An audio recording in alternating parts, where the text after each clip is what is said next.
Bienvenue dans cette nouvelle édition du Morning News. Au sommaire de l'actualité, poursuite de la 46e réunion ministérielle de l'UNSAC, le comité consultatif permanent des Nations Unies chargé des questions de sécurité en Afrique centrale. Au cœur de cette rencontre, les défis sécuritaires auxquels font face les populations de cette sous-région. Lomé, la capitale togolaise, a accueilli ces 29 et 30 mai la 107e session du Conseil des ministres des pays Afrique, Caraïbes, Pacifique. Les négociations pour un meilleur accord de partenariat économique ACP-Union européenne, après celui de Cotonou qui expire en 2020, étaient au centre des discussions. Et puis au Bénin, Tintang, une série humoristique, promeut les langues locales, la mode et la culture du pays. Déjà très populaire, la deuxième saison sera réalisée par Kismat Baguiri, une réalisatrice béninoise. Les experts du comité consultatif de l'UNSAC sont réunis à Brazzaville, la capitale congolaise, depuis ce mardi 29 mai, dans le cadre de la 46e réunion ministérielle du comité consultatif de l'organisation. L'occasion pour ces derniers de faire une évaluation critique des défis qui se posent à la paix et à la stabilité, non seulement au niveau régional, mais aussi dans chaque pays membre de l'UNSAC. Les précisions dans ce reportage de Deva Panzo. Les États de l'Afrique centrale vont évaluer les défis sécuritaires qui incombent aux populations de la sous-région Afrique centrale et apporter des réponses communes. Parmi ces défis auxquels ils doivent faire face, la résurgence de la violence en République centrafricaine et la situation humanitaire causée par le groupe terroriste Boko Haram dans le lac Tchad sont autant de problèmes à évaluer pour y apporter des solutions. Nous avons des problèmes qui ont été très longtemps pris en compte par les Nations Unies. Le problème du Darfour, le problème de Joseph Kony à l'est de la RDC avec la criminalité transfrontalière, le problème de Boko Haram, et le pillage des ressources, le trafic et la traite des armes. Ce sont des questions qui reviennent, ce n'est pas les problèmes d'une région, non. Les problèmes sont intervenus avec les humains et les États doivent apporter des réponses. C'est pour cela que nous réunissons. La situation générale dans la sous-région demeure préoccupante malgré les progrès observés. C'est ainsi que la 46e réunion du comité consultatif permanent des Nations Unies, chargé des questions de sécurité en Afrique centrale, qui a lieu du 29 mai au 1er juin 2018 à Brazzaville, permettra aux participants d'adopter des mesures visant à consolider la paix dans les États membres. Ce matin, nous avons examiné les recommandations issues de la 45e réunion ministérielle.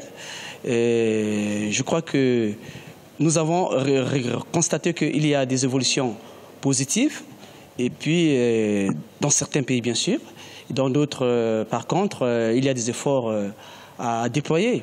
Tous les sujets cruciaux qui font l'objet de cette 46e réunion du comité consultatif permanent des Nations Unies chargé des questions de sécurité en Afrique centrale sont examinés par les experts du 29 au 31 mai.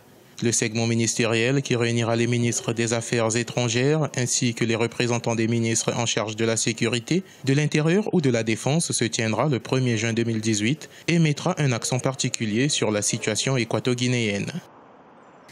En République démocratique du Congo, l'initiative prise par le président français Emmanuel Macron, qui a invité à l'Élysée ses homologues rwandais et angolais pour aborder la situation en République démocratique du Congo en l'absence de ses dirigeants, crée la polémique. Dans une conférence de presse tenue ce lundi 28 mai à Kinshasa, Lambert Mende, ministre de la Communication et des Médias, dénonce cette démarche. Le point sur la situation dans ce reportage de notre correspondant Jacques Mboka.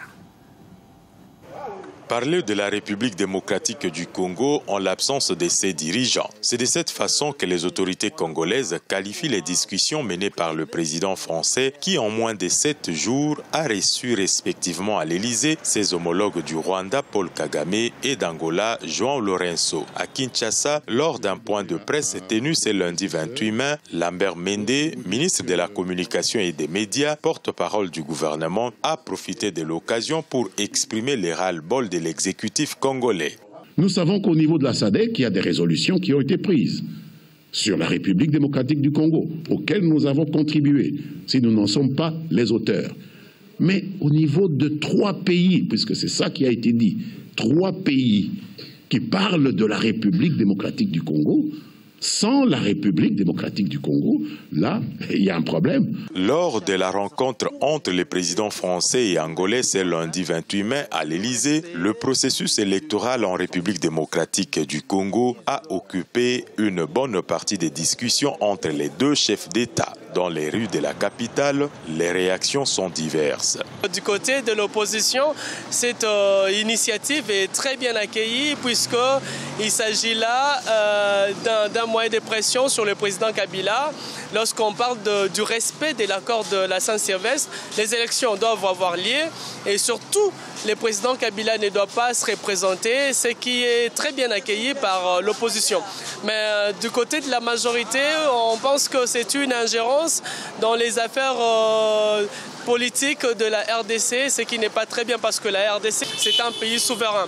Le pays s'attend à la tenue des scrutins le 23 décembre 2018. Le calendrier électoral est jusque-là respecté. La conférence épiscopale nationale du Congo s'en est d'ailleurs félicitée. Cependant, pour bon nombre d'observateurs, la réaction du gouvernement congolais contre la démarche de Paris va susciter des interrogations sur l'un des principaux enjeux de ces processus qui tournent autour de la volonté du président Kabila de briguer ou pas un troisième mandat. Les ministres du groupe Afrique, Caraïbes, Pacifique sont réunis depuis ce 29 mai à Lomé au Togo en vue des négociations pour un nouvel accord de partenariat avec l'Union européenne après 2020. Le développement économique durable, le financement du développement et la révision de l'accord de Georgetown font partie des thématiques abordées lors de ces échanges. Reportage de notre correspondante Emifa Kofi. 79 pays d'Afrique subsaharienne, des Caraïbes et des Pacifiques en réflexion à Lomé, la capitale togolaise, sur comment améliorer leurs échanges économiques et sociaux avec l'Europe. À la veille de cette rencontre, une session extraordinaire a été consacrée à l'accord de Cotonou, entré en vigueur le 1er avril 2003 et révisé en 2005.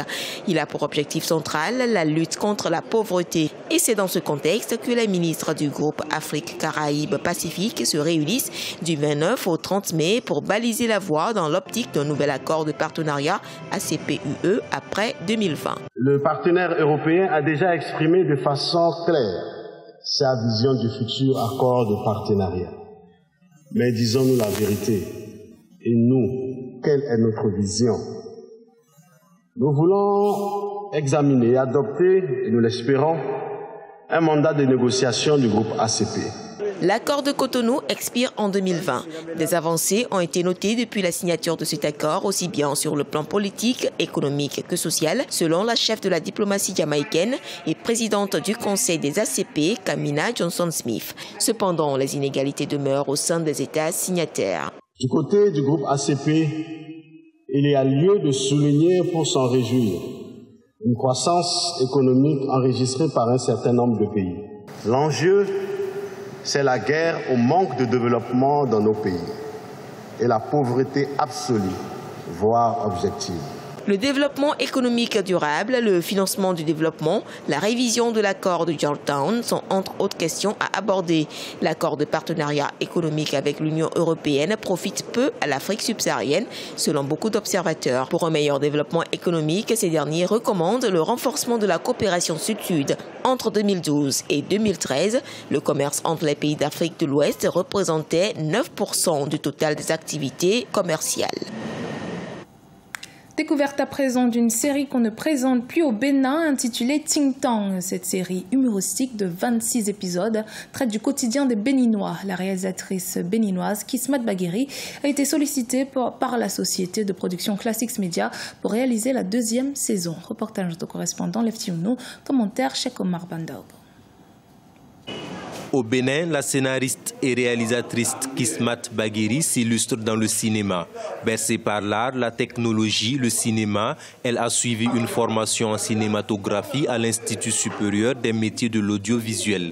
Titulaire d'une licence et d'un master en réalisation cinéma et télévision, Kismat Bagueri est auteur de plusieurs courts-métrages, de films documentaires et fiction d'école. Forte de ses expériences, elle a été sollicitée par la société de production Classics Media, appuyée du Fonds d'appui à la production audiovisuelle, pour réaliser la 2e saison de la série humoristique Ting Tang. L'objectif déjà, c'est d'offrir un programme à la population béninoise dans lequel elle pourra se retrouver. Elle pourra passer se divertir, voilà, parce que c'est divertissant, vu que c'est drôle, c'est assez convivial, donc du coup, toute la famille est regroupée autour de la télé, ce serait agréable de revenir du boulot et de déstresser un peu autour de quelques épisodes de la série.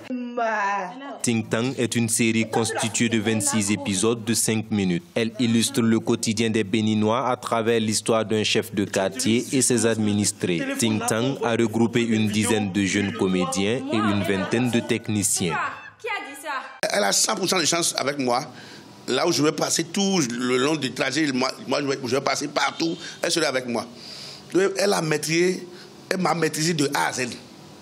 Vous voyez, celui qui ne comprend pas le français, qui est venu dans une série en français, venez voir, je vais fuir, non? Je n'ai pas fui. Et c'est grâce à Chris Matt. Elle est hyper free, elle comprend, elle incarne déjà le personnage elle-même. Donc pour faciliter les choses aux gens, elle joue le rôle. Déjà pour montrer un peu comment ça va se passer. Elle nous assiste, elle nous aide, elle nous calme, surtout pour les gens qui transpirent, qui stressent devant la caméra. Selon la réalisatrice, la série Ting Tang promeut les langues locales, la mode et la culture béninoise. Ting Tang sera diffusée sur des chaînes locales, notamment la télévision nationale. Rappelons que Kismat Baguiri est la promotrice du festival Ciné 229 Awards. Il s'agit d'un événement qui récompense chaque année les talents du cinéma béninois. Elle s'active pour la tenue de la 2e édition d'ici la fin de l'année 2018. C'était le journal de la rédaction. Merci de votre fidélité. Dans un instant, une nouvelle édition de l'actualité sur Africa 24.